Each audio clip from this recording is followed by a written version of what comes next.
welcome to our channel. So for today, pasensya na, wala akong ibang naisip na vlog. So samahan nyo kong kumain.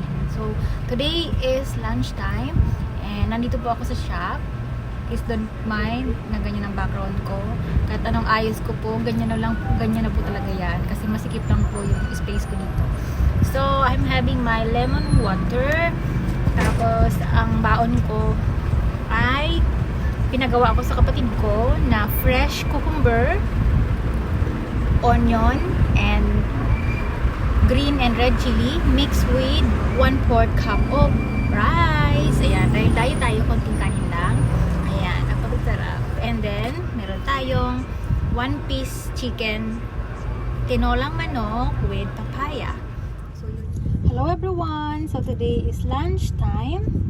So this is my lunch na isang nagdadayit-dayitan. So ito po ay 1/4 cup of rice mixed with fresh cucumber and onion and sili. Tinolang manok. So isang maliit na manok with papaya and sabaw. So yun yung lunch natin. Kain po tayo! Thank you, Lord. Amen. So, kain po tayo. So, una, tikman natin itong sabaw. Sarap ng tinulang chicken. Sarap. The best talaga yung tinulang manok.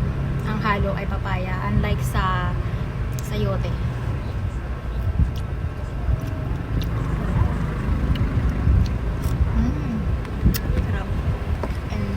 Yung ating rice. Tikman nyo to. Try nyo to mga kamar. Fresh na cucumber. Hiwain nyo lang na maliliit. And then, kung gusto nyo 1 cup of rice, 1/2 cup of rice, 1/4 of rice, no rice. So, it's up to you. So, ito ay 1/4 lang. So, ganyan siya. Kain!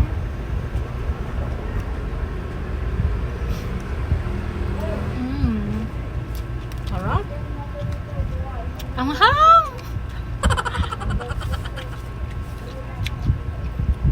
Parang napadami yung lagay ng kapatid ko na excuse me, napadami yung lagay ng kapatid ko ng sili.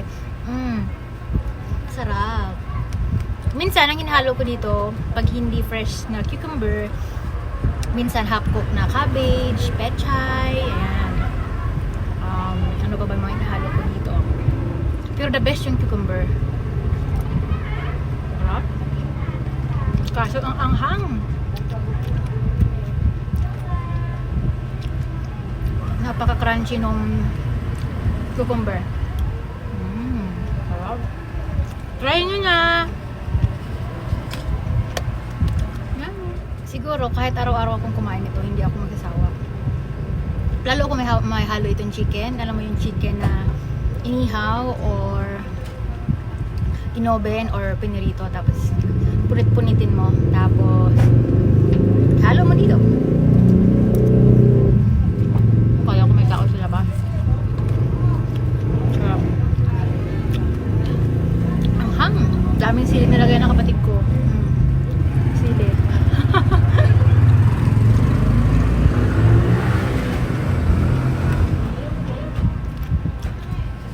Maganda kasi kapag nakasukat yung pagkain mo kasi na-monitor mo kung gaano kadami kumain. Papaya. Papaya napaka-healthy din.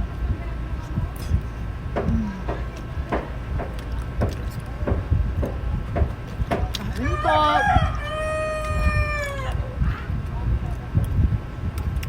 Sarap ng sabaw.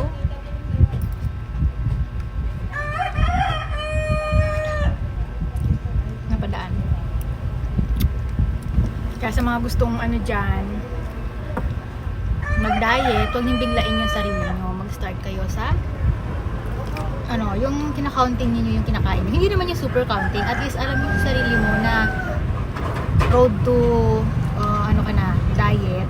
Kailangan mong i-disiplina yung sarili mo na hanggat maaari, pwede mong kainin lahat, pero in moderation, in limit. Katulad nito, syempre, rice is life, so hindi pwede mawala yan. Yun nga lang, kailangan nakalimit ka. Tulad ko, nag-start ako sa 1/2, and then ngayon 1/4. Depende yun. Ayun.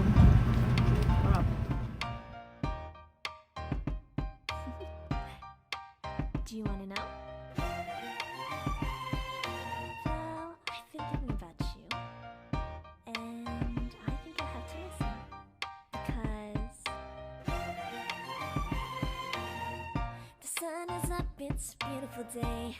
My beginning will be as bright as the sun.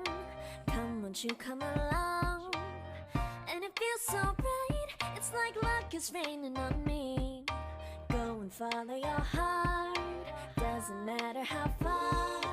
There is so Ang anghang ko. Tikman natin yung little chicken natin.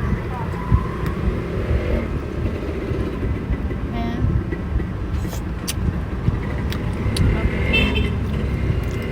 Pero pinaka vitamin sa chicken yung chicken breast. Sarap.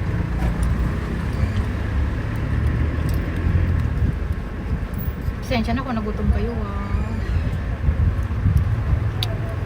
wala na makontent ng lola nyo, kaya ganito na lang. Salamat sa inyong panonood. Kaya ako nakikitravel na lang ako sa mga travel vlogger dyan.